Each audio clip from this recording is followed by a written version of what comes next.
আমরা বক্তব্য শুনেছি, এখন দেশের কবিতা আবৃত্তি শুনবো আমরা।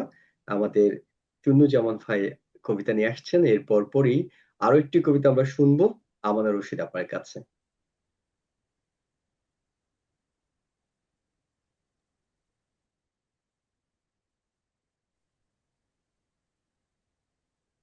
সবাইকে স্বাধীনতার শুভেচ্ছা।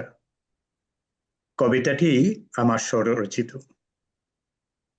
কবিতার নাম সেই কালো রাত। 25শে মার্চ মানব ইতিহাসে নৃশংস এক গণহত্যার দিন। 25শে মার্চের রাক্ষসী রাত ভুলি নাই, এখনো ভাসে চোখে। ভয়াবহ সেই কালো রাতে পাক জান্তা মেতেছিল উল্লাসে। ট্রেসার বুলেট, ম্যাগনেসিয়াম ফ্লারের ঝলমলে আলুটে ঢাকার আকাশে গর্জে ওঠে মর্টার, মেশিন গান আর রাইফেল।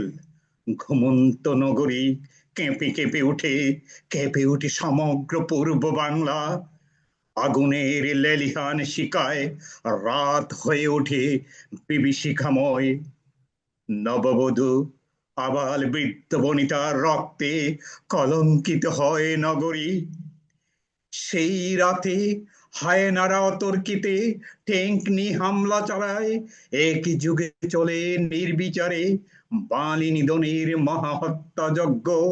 সমস্ত বাংলাদেশ হয়ে ওঠে শকুনতাড়িত শ্মশান ভূমি।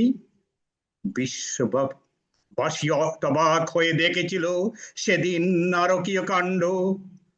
মুহূর্তে পাল্টে যায় সব, তামাম হয়ে যায় ঘর বাড়ি গৃহস্থালী। কান্না আসে না চোখে, পাষাণের মতো ভার হয়ে তাকে হৃদয়। রাজার বাগ পুড়ছে, বস্তি পুড়ছে, সারি সারি স্তূপীকৃত লাশ। ইকবাল হল, জগন্নাথ হল, পিলখানা দুঃখের বিষাদ পাহাড়। প্রকৃতির দক্ষিণা দুয়ারে অবগুণ্ঠিত কুণ্ঠিত জীবনে স্বপ্ন ছিল। নদীতে ঝিরি ঝিরি বাতাসে গাংচিল ডানা মেলেছিল নীলে। মনির অলিন্দে যুগলের প্রেম ছিল, শিরিষ বিথির ছায়া তোলে ভালোবাসার প্রথম প্রহরে। স্বপ্নীল রংধনুর বর্ণচ্চটারা করে তারপর বদলে গেল সব, বদলে গেল এক রাতের নিমিষে। জ্যোৎস্নার আলো কেড়ে নিল ওরা, নেমে এলো গাঢ় আঁধার কৃষ্ণ কালো রাত।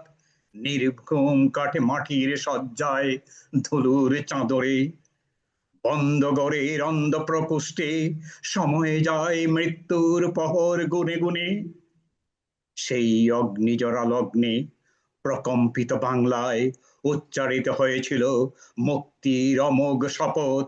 26শে মার্চ স্বাধীনতার প্রথম চেতনায় হৃদয়ে কাঁপে বেদনার ত্যাগের অগ্নিতে মশাল জ্বলে।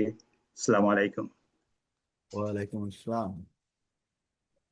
অনেক ধন্যবাদ ভাই, আমাদের চমৎকার একটি কবিতা আবৃত্তি করে শোনানোর জন্য, এবং একই সঙ্গে এই কবিতাটি তিনি নিজে লিখেছেন।